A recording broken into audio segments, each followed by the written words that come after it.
The in and out line can be found under SASSE Library, Line Work, Geometry Nodes, and we can just drag and drop that onto an object. Much like the simple outline, it comes with that predefined outline material. We can change the color, the thickness, and the benefit of the in and out line is that we can also do inner lines with this.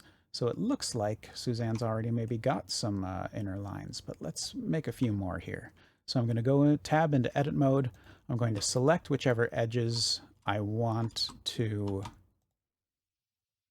draw a line on, and I'm going to click Mark Sharp. Back into our other view, and we can't see it because we need more subdivisions on our mesh for those lines to pop up.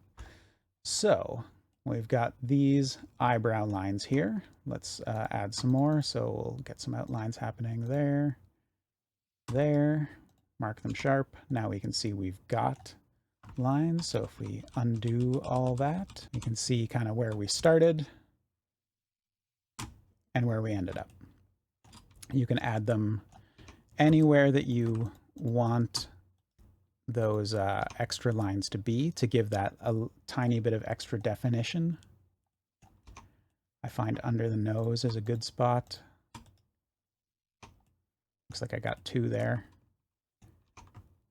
And sometimes inside the mouth can be good. So it lets you use the existing topology to create more lines.